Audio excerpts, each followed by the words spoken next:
Hello, Carman Murray with Healthy Teachers, Healthy Classrooms. Today, I want to talk about skill set. In the 4 skill set, tool set, people set, mindset, today is about skill set. And as I was thinking before I'm doing this video, I was like, okay, skill set is kind of exciting because I want to honor your skill set right now. If you're a mom, you have a phenomenal skill set. If you're a teacher, let's add another phenomenal skill set on top of that. If you're a wife, we're going to add another phenomenal skill set on that. A husband, a dad, a parent.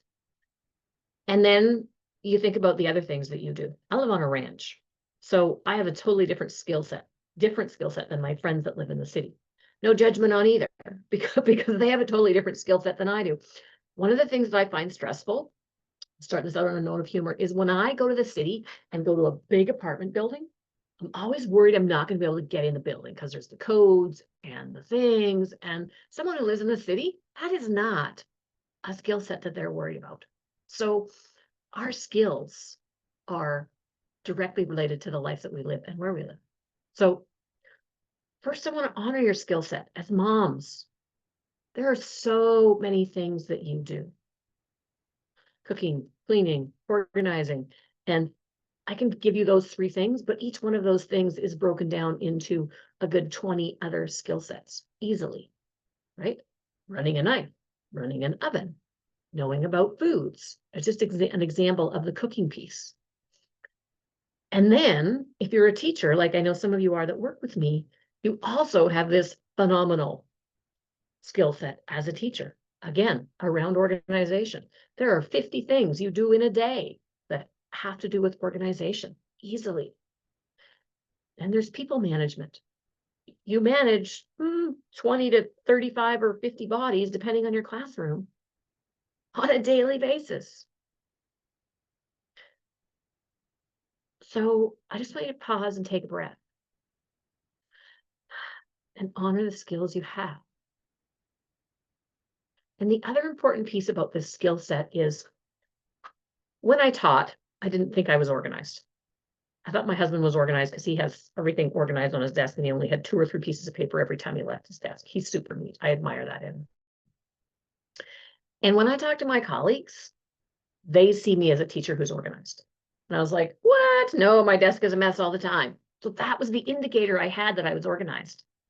So first, I want you to pay attention to the indicators that you feel that give you that skill set. And notice if they're true. Because like me, there's going to be things you're really good at that you don't think you're good at. And you actually are. So I want to give yourself a pat on the back and own those skills. And if you can teach them to students, you're good at them. And then there's the skills that we want to acquire. I am recording a book right now, making an audio of my teacher's first book right now. This is an interesting skill for me to learn. And the skill of consistency needs to come back up for me because I did really great and then I've been away and now I haven't quite got back into recording my book again.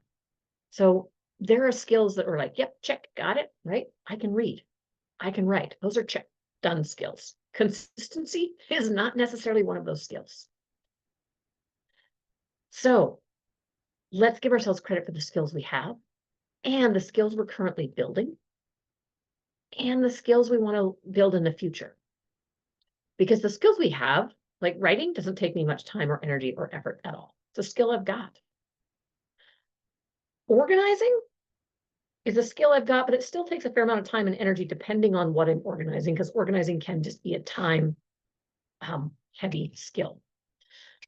Excuse me. The other one of recording for me is I'm just learning it. It's taking me a fair amount of effort and energy. And I'm not just learning one skill. Most often we're learning more than one skill at a time. So I want to give yourself permission to be okay the time that it takes you to learn a new skill. Calendar management, time things that have to do with organizing my calendar, using this planner, using Google Calendar. It took me 3 years at least to build consistency and to figure out which ones works best for me. And I have 3 or 4 systems that running all the time together. I needed this because I like to write things down. I needed these because I'm a visual person and I want to see. And everybody around me is like, digital, digital, digital is the way to go. And I'm like, great. I still need to see what's going on in big picture. And I can't do that digitally because sometimes I don't want to turn on my computer. So, skill set. What skill do you want to get better at? And it can be a skill, something like going to bed early. Meal planning is a skill. Creating space in your calendar, like time blocking, is a skill. And so when you look at your own personal growth, what skill do you want to build? What's going to make you feel amazing? For me, one of the skills that I'm still building consistency on is putting this down at 7 o'clock at night. It's a challenge, and I'm still building the consistency.